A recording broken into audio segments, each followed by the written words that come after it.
প্রভু যিশুর নামে আপনাদের সবাইকে অভিনন্দন জানাই। বিশ্বাস করি সদাপ্রভু আপনাদের সবাইকে খুবই ভালো রেখেছেন। আজকের বাক্য হলো ফিলিপিও পুস্তক অধ্যায় 4 সেখানে 6। এরকম লেখা আছে, কোনো বিষয়ে উদ্বিগ্ন হইও না, বরং সর্ব বিষয়ে ধন্যবাদ দাও, প্রার্থনা করো এবং বিনতিভাবে তোমাদের মনোবাসনা ঈশ্বরের কাছে নিবেদন করো। আজকাল বর্তমান যুগে বেশিরভাগ মানুষ অ্যাংজাইটি, বিভিন্ন রকমের ডিপ্রেশনে তাদের জীবনটা কাটায়। তারা জানো না কিভাবে সেখানে থেকে বেরিয়ে আসতে হয়, অর্থাৎ বরং কে কে তাকে সেখানে থেকে নিয়ে আসবে সেটাও জানো না। কিন্তু প্রিয়, আজকে ঈশ্বরের বাক্যতে এইভাবে লেখা আছে, তোমরা কোনো বিষয়ে উদ্বিগ্ন হইও না।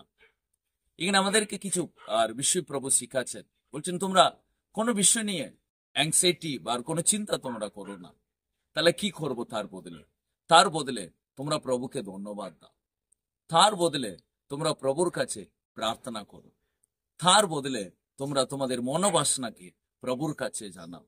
তো কেন আমি যদি জানাই, আমি প্রার্থনা করি, আসলে আমি কি পাবো?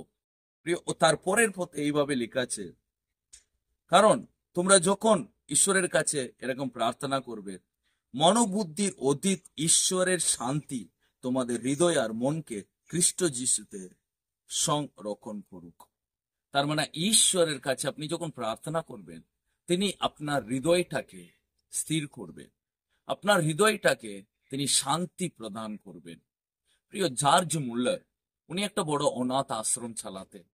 অনেক হাজার বাচ্চাগুলোকে তিনি আশ্রমে রাখতেন এবং তিনি তাদেরকে প্রতিপালন করতেন।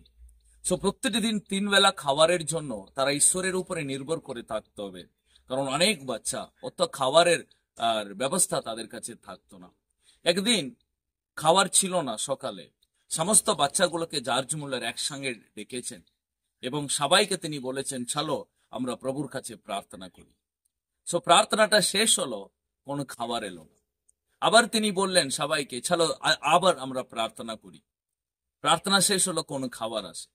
আবার তিনি বললেন, চলো আবার আমরা প্রার্থনা করি।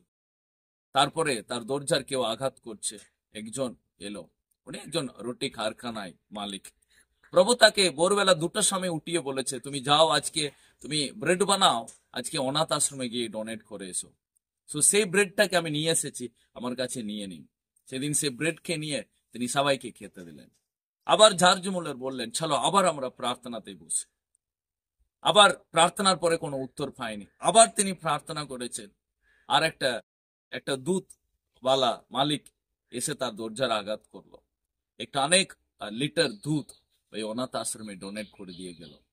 কারণ জর্জ মুলার শিখেছেন, আমাকে চিন্তা করতে নাই, আমাকে প্রার্থনা করতে হয়। চিন্তার রিপ্লেসমেন্ট হচ্ছে প্রার্থনা। চিন্তাকে আপনি কোনো জিনিস নিয়ে রিপ্লেসমেন্ট করতে পারবেন না, ওটা শুধু প্রার্থনা। ওই জন্য বাইবেলে লেখা আছে, যখন আমরা প্রার্থনা করি, আমাদের হৃদয়টাকে প্রভু স্থির করে দেন। শুধু স্থির করে দেয় না, প্রভু আমাদেরকে উত্তর দেন। প্রিয়, আজকে প্রভু আমাদেরকে উত্তর দেন প্রার্থনায়। তাই এই বাক্য আপনাদের জীবনে অনেক আশীর্বাদ নিয়ে আসে। God bless you.